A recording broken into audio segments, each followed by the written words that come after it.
What's going on, Legionnaires, and welcome back to Comic Breakdown. If you're new to the channel, do me a favor and hit that sub button, hit that notification bell, and make sure you're not missing any of the awesome content we have coming out. Now, for this video, we're going to be closing out this week's issues of the Infinite Frontier. And this is going to be Infinite Frontier Swamp Thing, issue number 2. Now, if you haven't been keeping up with the Infinite Frontier line, go ahead and check out the link in my description as well as the top of this video. It'll get you caught up on everything that's been going on since Infinite Frontier issue number 0. Now, this is written by the amazing writer Ram V. Pencils are by Mike Perkins. Inks are also by Mike Perkins and colored by Mike Spicer. And with that being said, let's dive into this breakdown. Alright everyone, so as we get into issue number 2, what we see is the Green. Now Levi is becoming the Green, falling out of a tree in Central Park.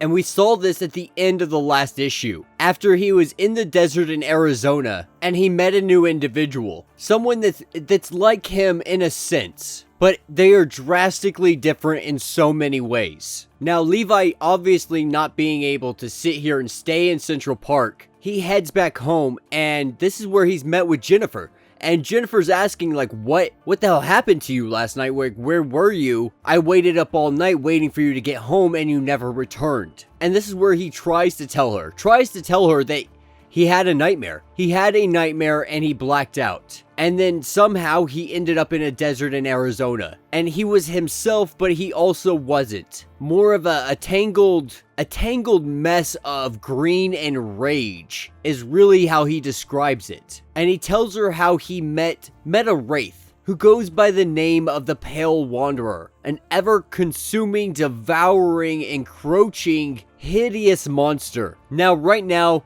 Jennifer, she's finding all of this hard to believe, which is fair to understand here. Like, the story he's spinning right now really seems like he's just trying to make something up. But he swears by it, by everything that he saw, from the Pale Wanderer to the mangled bodies in the old sheriff. And to prove his point even further, he searched frantically online to find any kind of mention in local crime watch blogs. And lo and behold, he does. He shows it to Jennifer in hopes that it's some kind of evidence that he's not going insane. But at the end of the day, he only feels like that she's patronizing him and thinking that, you know, these have to be fabrications of a fevered mind. But if they're not, what if they're true? Wouldn't that make it so much worse? And so over the course of the next couple nights, it happens over and over again. Each time he finds himself pulled into the desert, plundering into a sun-baked sand. And every time he is found by the Pale Wanderer,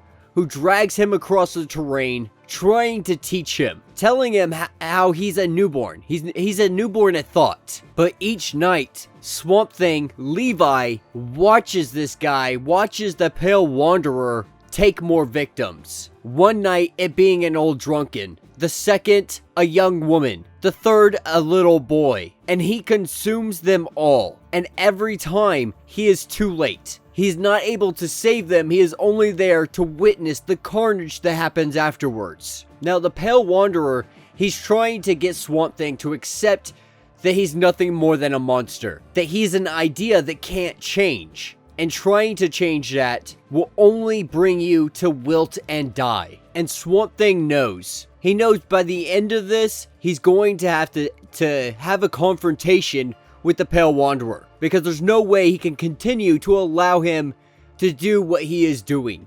Now, this is where we pick up with them sitting on the balcony and the sun is beginning to rise. And Jennifer is trying to talk to him about all of the trauma that happened back home. You know, all of the trauma that he's dealt with, it probably has a lot to do with what might be happening now. That's at least her running theory on all of this. Because she hasn't completely just disregarded everything that he said up to this point. She's actually done some research. Now, it all sounds extremely far-fetched and completely crazy, but there seems to be some kind of history on this creature, on this thing that he's talking about. And at the end of the day, Swamp Thing is always connected to trauma. In all of history, in every recording that there has ever been, that is the one thing that everybody has had in common is trauma. And him having blackouts, having transformations, this is all, very vital information that she's gonna need to get out of him. And so she's trying to right now to kind of poke at him and see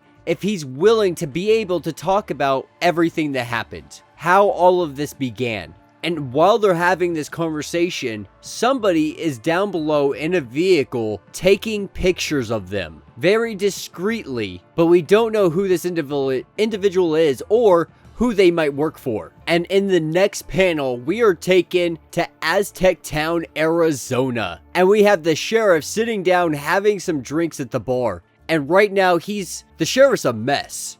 As it stands, local authorities are no longer in charge. The FBI are coming in. They think this might be a serial killer. So they're going to start investigating in their own way. But the sheriff, he knows this wasn't a serial killer. He knows he saw the Pale Wanderer. And so every single night, the sheriff has gone out looking for this phantom, looking for this ghost, looking for this wraith. And while those close to him, or at least the ones that may know him, they're really trying to persuade him to stop doing this. But he's going to end up getting himself hurt or killed, and especially he's been drinking and stuff of that nature, so it's dangerous all the way around. But the sheriff, he's stubborn, he's an old man, and he is determined to find exactly what he saw that night. Now, picking back up with Jennifer and Levi, he tells her how all of this begins.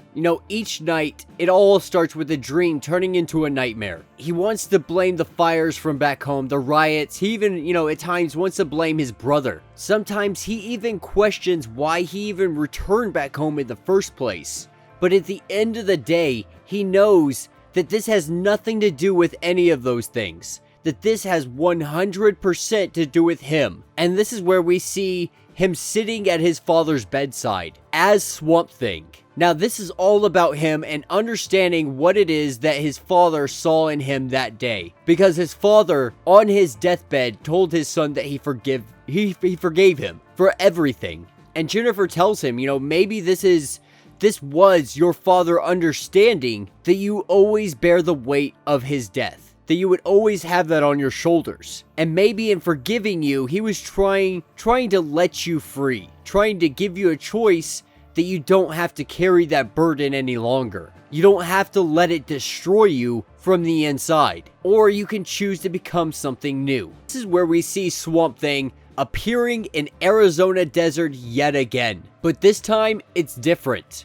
Something is unique about this time, and this is when he sees a campfire off in the distance, and he makes his way over to it. But before he can get there, we see that it's the sheriff and the Pale Wanderer. Now, the sheriff is out here doing his best to get the Pale Wanderer's attention, and it works. The Pale Wanderer shows up, and he tells the sheriff, the last time I saw you, I told you your time's up, and it is. And I'm here to collect on that. Because the sheriff knows. He knows at the end of the day, this fire, his guns, nothing he has in his arsenal is going to take him down. Because the sheriff understands that what the Pale Wanderer truly is the absence of all hope. And the Pale Wanderer goes to strike the sheriff down, only for the Swamp Thing to come rushing through the flames and knock the Pale Wanderer off to the side. And he tells him, you're not killing. Not anymore. And Swamp Thing lets us know that he is Levi Kamei. That he's not a monster. He's not going to let this thing turn him into something that he's not. Because that's exactly what the Pale Wanderer did. The Pale Wanderer let himself become this. One time he may have been a man, but he's no longer that. And with that, we see a fight break out. And there's not really much of a fight here. The Pale Wanderer immediately just dominates this and starts ripping at the chest of Swamp Thing, revealing Swamp Thing's heart and pulling it out, only to sit there and devour it right in front of him. Now, Swamp Thing, still being alive, is letting the man know that he isn't some grand, specular, or amazing thing this world has seen.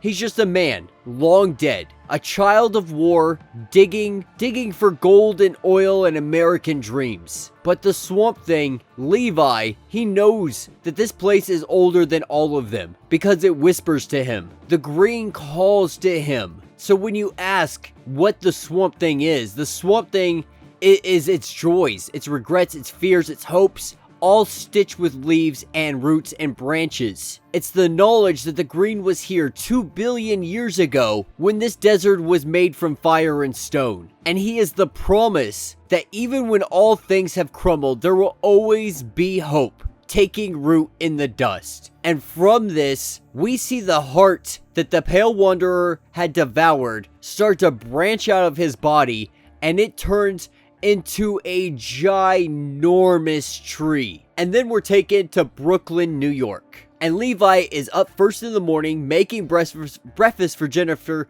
and she really seems at first thrown off, not understanding he seems to be out of whatever issue was going on with him. And she asks if he's okay and everything's going well, and for the most part he's cheerful, he's happy. He seems like he has a weight taken off of his shoulder. And this is where we see on the news, where military and local law enforcement are investigating a giant tree emerging in the Arizona desert. No one really understanding what it is or where it came from, but they do know that it's one of the world's largest specimens of the Indian banyan. And as all of this is going on, we see a glimpse inside the Batcave of the Batman viewing and intrigued by this investigation report. Now, this is where we're taken to Prescott Industries headquarters in New York. And we have a Mr. Pilgrim being delivered the files and surveillance report he had requested. We can only assume that this means a very dangerous road ahead for Levi and Jennifer. And that will be the end of this issue. So let me know what you guys think down in the comments. Personally, I absolutely love this issue. Ram V has been killing it 100% of the time. He's an amazing writer. I'm going to be covering some of his indie stuff here soon because I'm told that it is even better than what he's doing here at DC. And I can only imagine, given more of a free reign, that he's doing spectacular work out in the indie world. But yeah, let me know what you guys think of this. How are you liking Swamp Thing so far? How are you liking Ram V's new take on it? How are you liking this new Indian American born The Swamp Thing? Now, if you haven't yet, be sure to hit that sub button, hit that notification bell, and until the next breakdown,